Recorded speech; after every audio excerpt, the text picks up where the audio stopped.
5 Questions with LeRoy Butler. Now, here's Tom Silverstein.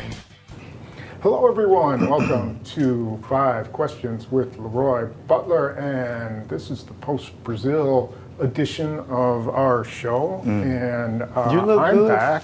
Yeah, you look good for all the traveling. I thought you'd be dragging a little bit. There was a lot of travel, but the fact that it's only like a 2-hour difference makes a big difference. Yeah, that's true. So you get back, and it's almost the same time as what you had left, or it's equal to what it would be if you just traveled 8 hours. And so it wasn't bad. It wasn't bad, and it was a pretty cool experience. The stadium was very cool. I wish they'd play all NFL games in 41,000 or 47,000 people. It's so intimate and cool. So, what kind of access did they give the media? It was pretty good for the game. For beforehand, the Packers had a walkthrough on Thursday. Yes. And then they brought a couple guys up for press conferences, but it was short. Oh, okay. We didn't get to see them much beforehand, and they didn't do much while they were there. They were pretty much on lockdown. So when did Philly get there? About the same. Okay. They both practiced. I know they're the home Thursday. team. I thought they would have get over there a little bit earlier. They did get to use the stadium. So that was the one advantage Philadelphia had, was they got to practice in the stadium. Yes. And the Packers practiced on the soccer team's practice fields. Okay. So both teams were slipping, though. I mean, a lot. So the surface was equal to both sides. Yeah, I was told that the surface was kind of hard, and they watered it down in the morning, and it got kind of slick, and so. But the Packers should be used to that at Lambeau. They slip around crazy there. Yeah. But let's go to the meat of this story, which will go right to what everybody's talking about, is that Jordan Love has a knee injury. Yes. Torn MCL, sprained MCL, whatever you want to call it. Sprain is still a tear. It's the same, and it really comes down to what the degree of the sprain is. Have you ever had an MCL? I've had everything, man, but I've never had that. But why do you think that LaFleur left some daylight if he's not available when it was asked about Malik Willis? To make the Colts think that they're going to have to prepare for 2 game plans, one for Malik Willis and one for Jordan Love. But I doubt the Colts are buying it. I mean, there's no way he's playing. They're not going to put him out on the field 10 days after and he said suffers. if he can't protect himself, they would have. Yeah, and an MCL is, I remember Marco Rivera played a week after tearing his MCL, but they slapped a brace on him. Yeah. And for an offensive lineman, forward, backward, backward, a little to the right, a little to the left. Jordan Love you got to move around, and he's got to be able to pivot on it and that kind of stuff. So I don't think there's any way he's playing. Well, we'll put that to the side. Well, I know there's 5 questions for me, but I got one for you. Yeah, well, I just got a few for you, and then we'll go from there, if you don't mind. 5 questions with. Yeah. Okay. Yeah, but I do have some questions. Because it seemed like in the press conference that the media was pressing LaFleur about Malik being the backup and not Clifford. Yeah. What do you think? Well, so when I talked to somebody when they picked up Willis, they were like, he's our backup. Sean Clifford had his chance in training camp. I mean, he had weeks and weeks to prove himself and didn't. Same with the other guy. And they looked at Willis as, okay, if Jordan Love is down 3-4 weeks, let's get somebody in here who can develop during that period, and then we can continue to develop them over the year in practice and things like that. I think their feeling was, hey, if he's out for the year, they're done anyway, right? They're not going to the Super Bowl if he's out for the year. But if they can find a guy who's athletic and they can do something with him and he's got some talent, maybe they can pull out a win. But even above that, they can develop him so that next year he's a really quality backup. So you get the sense that he's here long term to develop as the backup to Jordan Love. Yeah. Well, if that's the case, then And then, normally, coaches sometimes say, I think it's more of an indictment of the guy behind you, but he'll say, this particular guy gives the best chance to win. Right. So, Well, who do you think gives them the best chance? well, my opinion, Clifford's been here a year and a half, almost 2 years. He knows the system.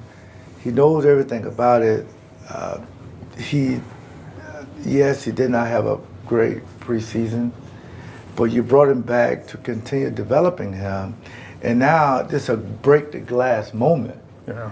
So you got to be caught between, how do you make a decision? If Malik Willis plays and it doesn't go well, and you got to go to Clifford, who I'm sure they'll move up. Yes. Active He'll roster. be the backup quarterback. How does that look? Or do you go back and say, well, after Wednesday, we're going to start Clifford and Willis is the backup? Then that doesn't look great. Right. So at this point, if he knows enough stuff, here's the thing about game plans in the off season, they throw everything at you. But during the season, you don't get that whole thing. It's a game plan, week to week game plan. Right. So it's a scaled You don't down have version. to learn the whole playbook. Exactly. You just have to learn the So game this plan. could be better for Malik Willis. Now he has to get chemistry with the receivers. He has to run overall what we're going to do. Do we put in some ride to side stuff? Do we put in some RPOs and let him become the quarterback he can be? Or no, we're going to run our stuff just like as if it was Jordan. But to me, I'm thinking that I want somebody that knows pretty much all of my stuff and athletic ability stuff. I just want a game manager at this point. I need a game manager to do what the Bears did, because the Bears they got a rookie quarterback. They got one on defense, special teams. Right. Same thing with the Packers. You And got to run have the game. mentality that whoever's in there, we're playing with a rookie quarterback. If it's Malik or Clifford, scale it down, run the football, play action, Right. safe throws, but defense, and we'll talk about them later, because that's where the heartburn comes in. So I would look at it as playing with a rookie quarterback. Yeah. I could see it being Josh Jacobs Jacobs. with 22 carries. Oh, yeah. Emmanuel Wilson with 13 carries, and Yes. Malik Willis with 10 carries. So 45 times. Yes. They're just. I think you're onto something. I think they have to take what Malik Willis can do in the system right now, Yes. and then add things that he's good at. And Exactly. they know, Yes. he does a lot of the riding to side, the read option, Yeah. and let him run with it sometimes. I mean, it's Yeah. it's not like you're asking Jordan Love to run with it. You're asking your backup quarterback who you gave a seventh round pick, go ahead, let him run with it. Especially in 2 minute, when you get in 2 minute hurry up, when it's on him, he got to command the protection, the receivers, when to do this.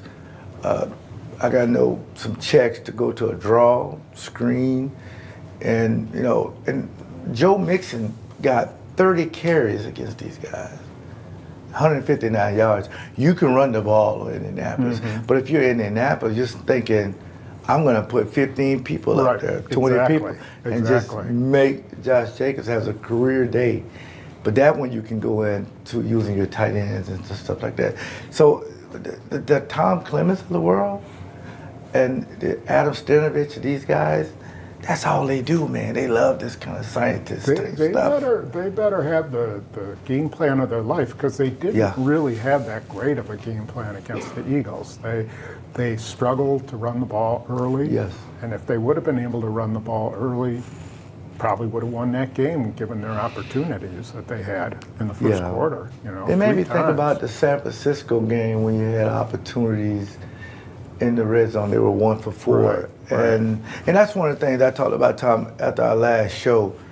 If I want to work on 2 things with the offense and defense, it would be red zone defense and red zone offense. Yeah.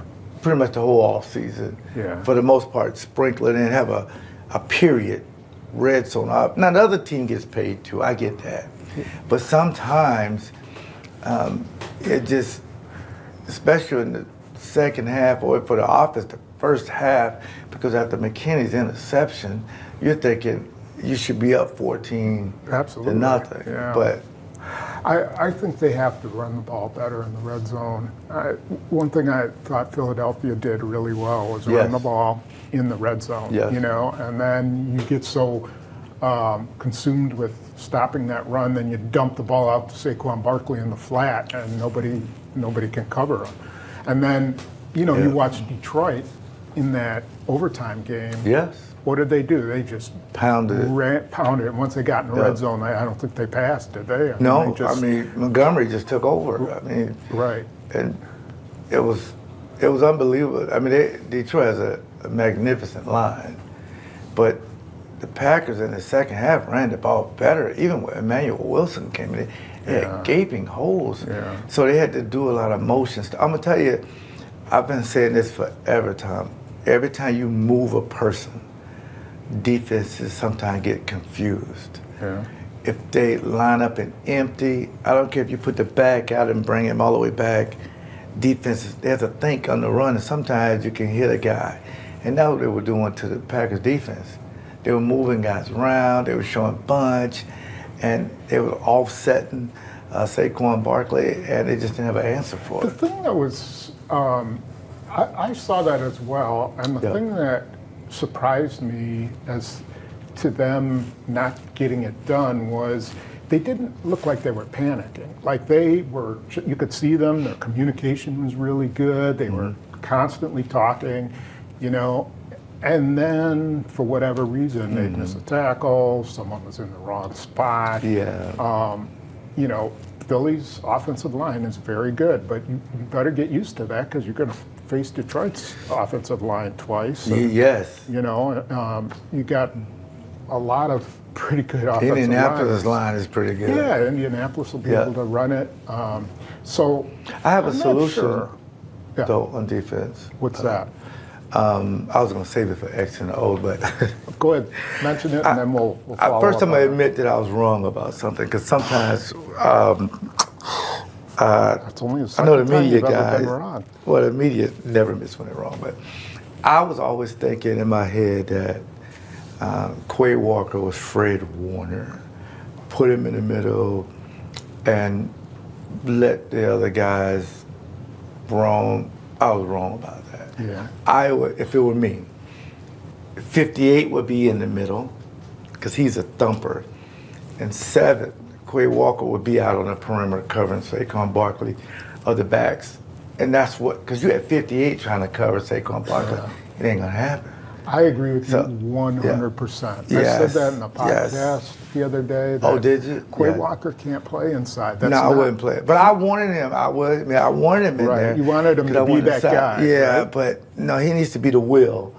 58 needs to be that. Now you can get 56 on the field. Yeah, 56 No. needs to be on the field. Yes. The few times he Yes. played, he was pretty active. Yes. The Well, he problem should have is fresh legs. he's 220 pounds, Yes. so they played him on at strong side linebacker Yes. in kind of more of a passing situation. I think Eric Wilson would play if it Yes. were an early down. 45, yeah.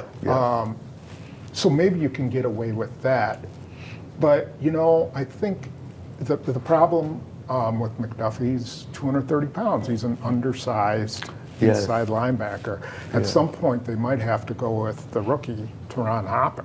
You know, who's a 59, I'd like to you love know, to see him out there. Yeah, and you move Walker over Yeah. to the weak side or the strong side or Yes. whatever you do. And but they got to get their best players in the best positions. Yeah, and I Agree? want. Yeah, I mean, Quay Walker to me, who still had 11 tackles, him and Bullard. I mean, the guy's a star to me. So I mean, the same way that Dallas plays Parsons, I want 7 to play. I want him going after the quarterback at times. I want him dropping at times. And I want him on that weak side the way he's free to roam around. Yeah. In that middle, if the front 2 or 3 guys rotating and not keeping alignment off of you, you're just going to get caught up in a bunch of trash. If I'm Yeah. them, I don't want him with the green dot. I want him at the weak side. Just and I free want him flow. to say, yeah, go get ball. Yes. You know, let McKinney run the Yes. defense. Yes. That's what he does. Agreed. You know, and Yes. just let Walker run. Well, we'll see. You know, I mean, they worked all season to have Quay Walker be in the middle. Yes. And then all of a sudden they're going to change. Maybe they have to. We'll see. And maybe they won't. What did you think about the scheme as a whole? The scheme was okay, but I think it was the terminology, and I think it was a thought process of letting Hurts play quarterback. So they weren't rushing him. They just wanted to keep him in the pocket. Yeah. I mean, I think he had 11 carries for 33 yards. But to me, even when Halfley comes in, you know, you hear aggressive. We're going to be aggressive. I still saw some of the same thing. Right. Guys off, you know, rushing for. That was the time to heat him up. Yeah, I agree. Yeah. I thought they played a little bit scared. Yeah, just go and because even if A.J. Brown, Jair looking in the backfield, a double move got him, let's challenge these guys. Get up there and challenge them, bump and run, single high safety, and every now and then go after him. Or every now and then you could come back out. But just rushing forward, just staying in your lanes, and he's just back there. One time he was back there so long, it was just, eventually he's going to find somebody. Yeah. But the one time they were real aggressive, Devontae Wyatt comes up the middle, and he forced that interception when he was right in his face, and he had to throw it up. Yeah. I agree. Yeah, I think that's something they're going to have to look at. And they got another running quarterback with Anthony Richardson. Oh yeah, he's a bigger guy, and he can throw it. So you're going to see the same thing, but also no quarterback. All 32, none of them likes pressure. Even if you don't get there, just the pressure. They got to change the protection, to change the formation. That's a lot going on when you only got a few seconds, 25 seconds. So, and some teams, they don't even disguise it. They just walk right up in there. And you have a few seconds to get the ball out, and that forces turnovers.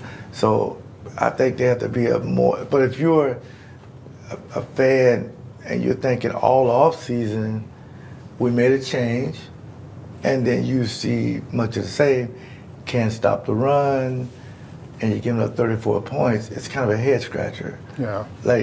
But I remember going all the way back, the first game of the last defensive coordinator, when they went down to Jacksonville against the Saints, and they scored 5 touchdowns on him. So maybe, and he got to get this first game, he got to get the personnel and the packages together, 56 will play more. Then they'll get these guys more of a wide 9. Maybe let them stand up, it's up to them.